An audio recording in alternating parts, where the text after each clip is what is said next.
Hey everyone, it's Rosin, and I have a few housekeeping things to take care of really fast before we start the Let's Play.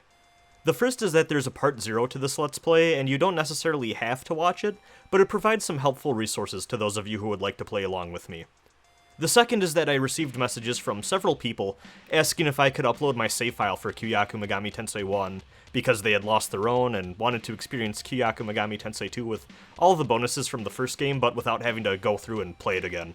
Because this game has a major story decision you need to make around the halfway point, I had a backup of my save on hand anyways, and it not only includes an endgame Kyuuyaku Megami Tensei 1 save, but also a Kyuuyaku Megami Tensei 2 save file that puts the player right outside of the dungeon where that major story decision needs to be made.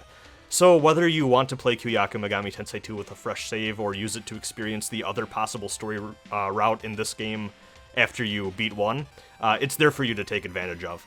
I've put a download link to the file in the description. All you need to do is click the Show All button on the right side of the screen and download kmt.srm, and then, configure it with whatever emulator you're using. I'm using SNES 9X. I'm not sure offhand if it's going to work with others, but, anyways, that's enough of that. Let's start the Let's Play with a little recap.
Whew! Now that is an awful lot to take in if I do say so myself. So, as I discussed, if you may remember from the last part of the Kyuuyaku Megami Tensei 1 Let's Play, Kyuuyaku Megami Tensei 2 starts immediately, seamlessly, as soon as you beat the first game. And we're right here at the naming screen after we basically saw the apocalypse happen and a fake game save corruption. So we get to name our 3 characters here. I am going with the names that were used in a guidebook. There is another set of names available for these characters that I believe came in the original Famicom release's instruction manual, I want to say. I don't like those names as much. And I think they were just names of comedians that were popular at the time, I want to say, or something like that. So, yeah, we're going to go with Takuma, Asuka, and our friend who is bugging us to enter his name as well. You always have the one friend, and spoiler alert, his name is going to be Ryu, just like the iconic Street Fighter. So we get to choose what we want to use for our stat points here. I am going to do something very interesting. You're going to need to trust me. There are certain equipment pieces in this game that require the main character to have a high intelligence to use. I like to call them the Rick and Morty weapons, if you will. So I just dumped all of my points into intelligence. That is going to make the early game fucking atrocious. It's going to be hell for a little bit. We're going to power through it. We're going to make this work well. So as you can see, we can quit out of Devil Buster, the little game we're playing here. And it turns out that it's a little bit of a game within a game. So Takuma is playing this game with his friend Ryu alongside him. And once you quit the game, you can go and explore this little area here. But we're not gonna check that out. We're gonna immerse ourselves in this Devil Buster game because that's what we got to do at the start here. But I'm first gonna make a save file, just in case I eat shit or something goes horribly wrong, and I need that on hand, and I don't have to start all over again. But yeah, let's load Devil Buster back up and let's try to take our mind off of what's going on in the outside world as we play this little JRPG thing right here. You may recognize this music from the first game. This is a little bit of a pastiche of the starting area of Kyuuyaku Megami Tensei 1, but instead of the traditional first-person dungeon-crawling perspective, what we have here is kind of a Dragon Quest parody, which is pretty cute. Yeah, it does bring back memories for some people. I love people who played the previous game, says the NPC in the second game. So yeah, just like the start of the first game, we have to go and defeat that nasty Minotaur again. This is almost like Kyuuyaku Megami Tensei, the abridged series. So what we're gonna do is obviously we're gonna stock up, not make the same mistake I made at the start of the last Let's Play. We're just gonna armor up right away, get some weapons, get some armor. Actually don't know what I buy off the top of my head. Scimitar. What else do I get here? Second scimitar for the other friend. Maybe I don't get armor, actually. Yeah, I guess I didn't get armor. Just all in on weapons. Oh well, this early game here is nowhere near as nightmarish as the early game of Kyuuyaku Megami Tensei, at least in this first little Devil Buster area. So we're gonna equip our weapons, and we are going to start making our descent. I might explore the rest of this first floor here. I like the little graph paper background that they have. It just makes it feel more computery. Of course, once again, the elevator gotta be stuck at the start of the game. That's just how it is. We can go all the way up here. And actually, funny enough, these little icons that are used in this game for the Cathedral of Shadows and for the healing shrines are actually going to be consistent with what we see in the rest of the game. So familiarize yourself with that little dome temple there to the upper right. That's the cathedral, and this little church-looking place is where everyone goes to get healed. This guy's letting us know what demons we can negotiate with. Just like the first game, you cannot negotiate with evil demons. There's 3 alignments in this game: evil, neutral, and good. And we can tag along and help out the neutral demons with whatever they want when we negotiate and talk with them. This foul will-o-wisp we cannot negotiate with. He's evil, so we're just gonna stab him in the face and move along our merry way. Good aligned demons, to my knowledge, in this game, continuing what was the mechanic in the first game. I believe you can only get good aligned demons through fusion, so you have to fuse together some neutral demons to get a good demon. I think you might be able to create evil demons. I never remember if you can actually get evil demons through other ways or not. So yeah, unfortunately, when we went the wrong way, we have to go back up the stairs so that we can go back down and go north this time. Kobold. Good friend. Oh, look at that. Look at the nice guy. He's like, you guys are new at this game. I'm just gonna, you know, just go along your way. I appreciate that. I have better luck with the pixies. I guess not. And yeah, that is actually something worth noting too. Enemies are going to, especially in the early game for this game, they're actually going to run away quite a bit. Sometimes it's a little annoying because you just want to grind an area and it's like, everyone just keeps running away from me. It's really annoying. And of course, when they run away, you don't get the experience and money for killing them. And we got our first level up. I'm going to actually put that into strength. So, like the first game, our main character, the hero, is not going to learn any magic, which unfortunately makes that intelligence a bit of a dump stat for now. It's not going to be until way later in the game we're going to get to that equipment that you need the high intelligence for, unfortunately. So we're kind of taking a hit here in the early game, like I said, so... It's a very long-term investment, but it will be worth it, I promise. And unfortunately, we're still a little low on resources and low on levels, so negotiating is actually going to be a bit harder until we level up a bit, and then demons are going to be a little more kind to us. There's actually a mechanic in this game that I don't believe that was in the first game in terms of negotiation, too.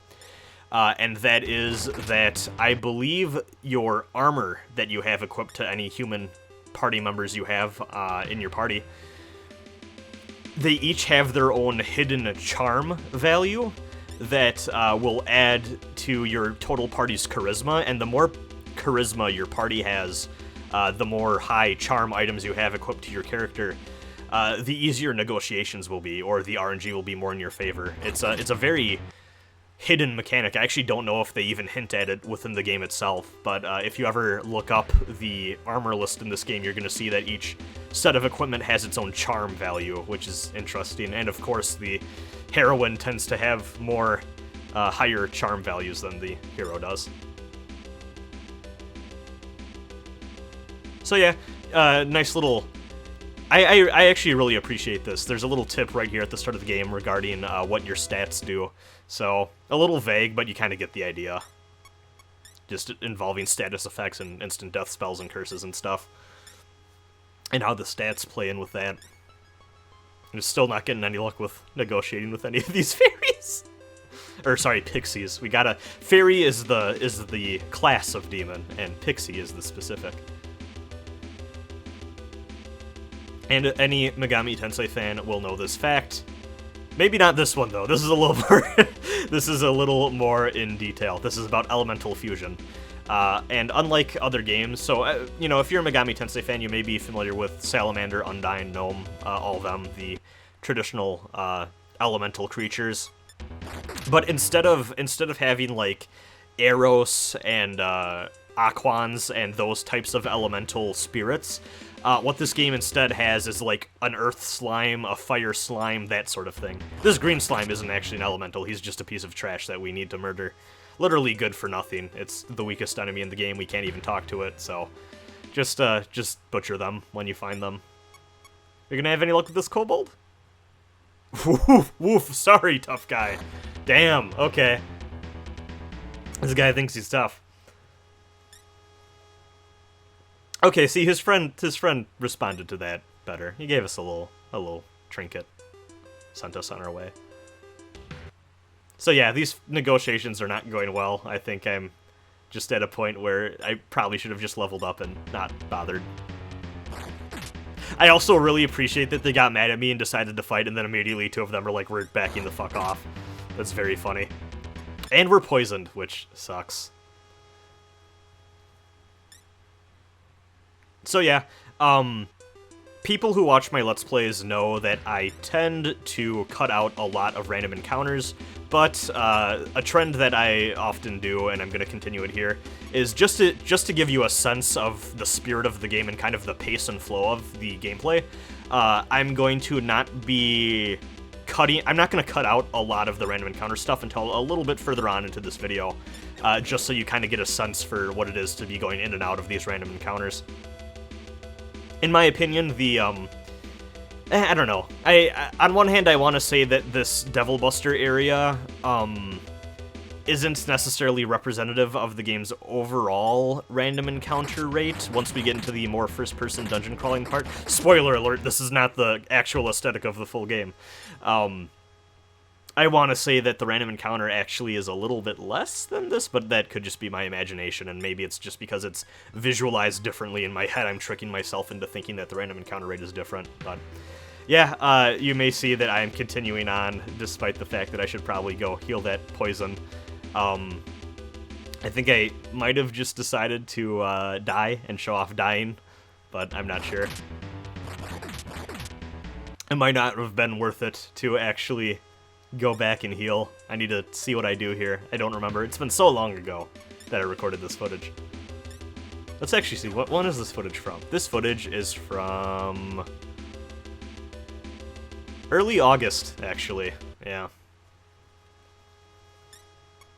Recording this in September 14th. Actually meant to record this earlier in the night, but I got distracted because I was playing a good bit of Among Us with some friends from the Rosenbrand Discord, so it's a good time. It's a good party game if you've never tried Among Us before. That guy is telling us, he's recapping a mechanic that was in the first game as well, the Magnetite mechanic. You can see it's represented by our mag number in the upper left. That is going to drain every single time we have demons summoned. It's our cost of walking around with them. Every time we take a step, every time we take a step and we're in the first-person dungeon crawling perspective, that Magnetite number is going to go down. I actually want to say if you're on the overworld, though, that doesn't drain. Off the top of my head, that sounds right, at least. This game's a little picky and choosy about what counts on the overworld and what doesn't. I believe that if you're, like, poisoned or something like that, you still take damage when you're walking around on the overworld, but I want to say that Magnetite does not drain, so... Ooh, this is a scary-looking motherfucker. Something about how weird and stocky its arms is makes it creepier to me. Don't know why. But yeah, we are not equipped to deal with this fucker just yet, so... We are going to try healing our best and making sure Takuma doesn't die. It looks like we're doing good. Okay, yeah, we got it. Oof, yeah, that's... Getting dicey. Getting dicey. We've reached the part of the tower that is getting a little more... you know, harder to traverse because of the demons, but we're leveling up, and that's actually really what I'm trying to do here, is I'm not too worried about dying necessarily just because we already have pretty low funds, and just like the first game, the only penalty for dying, really, is losing half of your Maka, so I believe half your Magnetite, too, actually, so... but yeah, I figured I might as well walk around and try to make as much progress as I can, and then level up a bit, and then we can try recruiting and doing stuff. And yeah, as you can see, Asuka just completely ate shit, so... That's how that goes. What can you do? Friend's gonna make fun of us here.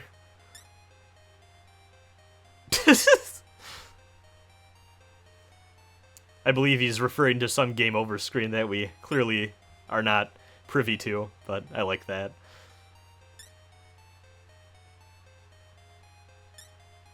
Oh yeah, I don't even think... Yeah, if you die in Devil Buster, I don't even think you lose your money. Yeah, look at that. I don't think we lost anything. So yeah, there's no penalty for dying here. You might as well just brute force your way there. Though I believe I may be buying some more equipment here, I'm not sure. Either for Takuma or for Asuka. I think they both need a little bit of armor if we want to go forward from here. I think I meant to go into the shop, and I clearly made the wrong decision.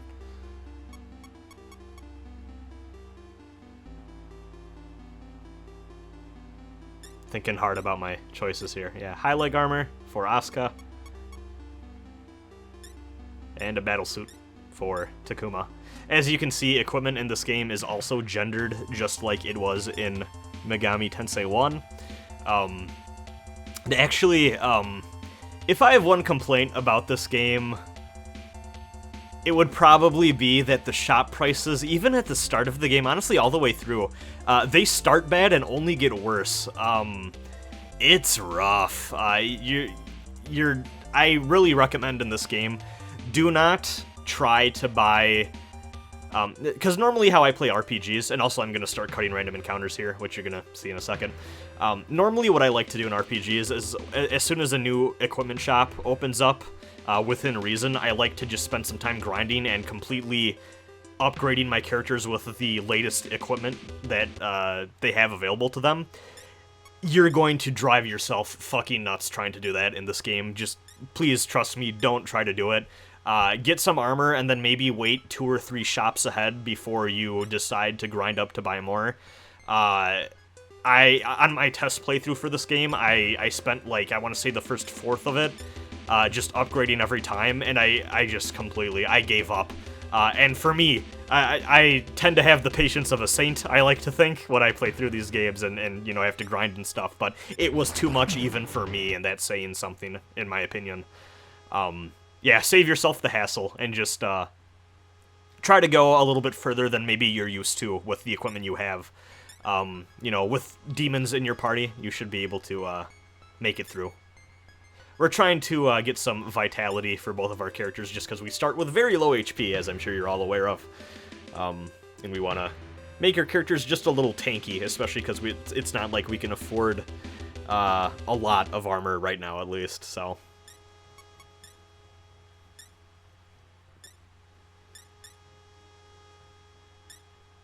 See? There we go.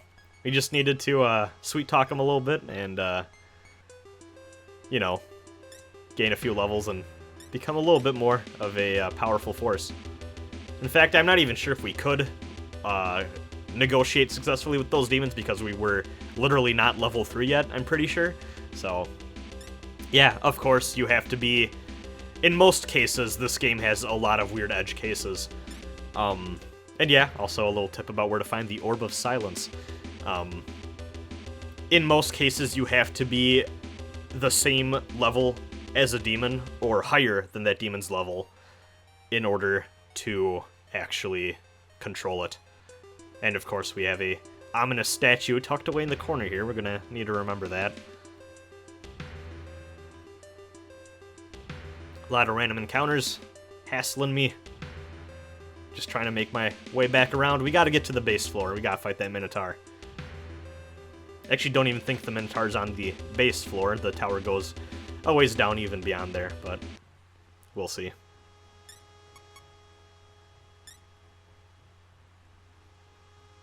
And, of course, like other Megami Tensei games, if you negotiate with a demon that you already have in your party, like when you see another iteration of that demon in a random encounter, they'll just let you off the hook, and sometimes they even give you a little gift like money, and I'm not sure in this game if they give you healing items. Much like Megami Tensei 1, the main healing item is the jewel, which will completely refill your HP. That being said, there's, you know, they're not the easiest thing to come by, and to my knowledge, I actually don't think there's any shops that sell them. You literally need to get them from a chest or find them from a random encounter. Though, from what I remember throughout the game, there's almost... I want to say that there's almost always an enemy in in any given area that will probably drop a jewel. They're not too hard to come by. At least from my experience, it's kind of hard to run out of them, especially because you can also, instead of using jewels, you can also use your healing magic as well once you start to get that. Well, we already have that. You know, we were using it before with with our good friend Asuka. That's an ominous message if I've ever heard one.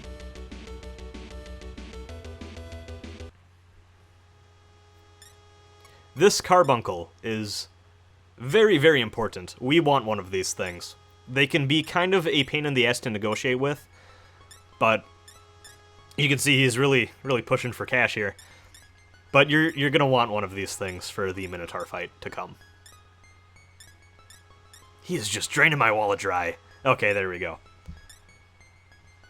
Yeah, demons of that specific clan, I want to say it was Brute, can be really, really hard to successfully negotiate with. Sometimes you're actually going to want to use the Intimidate command, and if you have a character who is a bit more powerful than the demon, that will usually result in you forcing them to join your party. But anyways, we're on to the first boss fight. It's the Minotaur!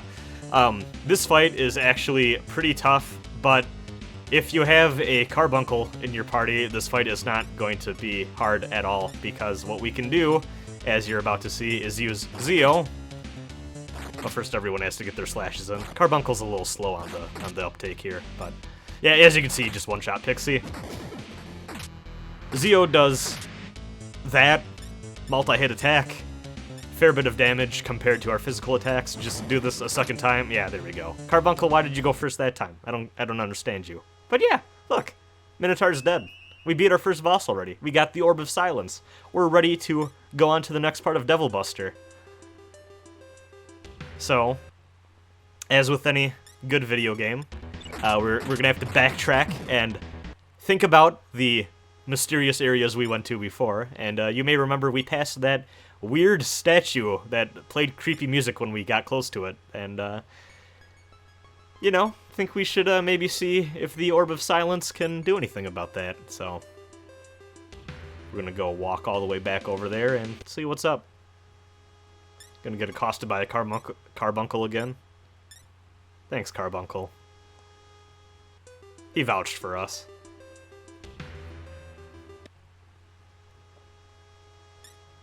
I somewhat refuse to believe that this is actually called the crap slime, just because that's so fucking funny.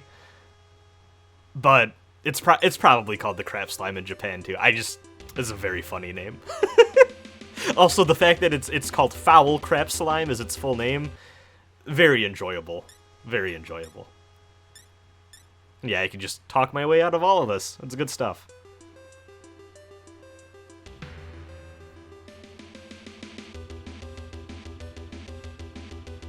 Probably checking a map here to make sure I'm going the right way. Even this beginning area, you can kind of get turned around in if you're not paying attention to where everything is.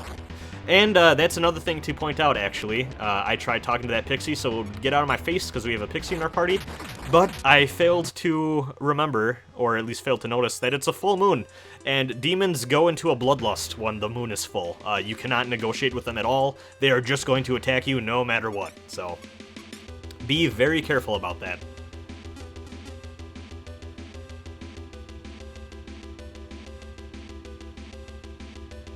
Making our way downtown. No, just back to the statue.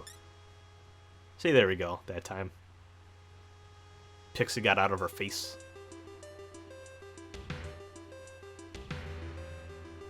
Keep running into walls.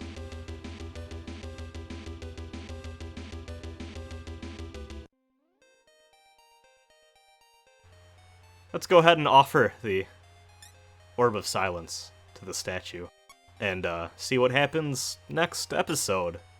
I'll see you next time.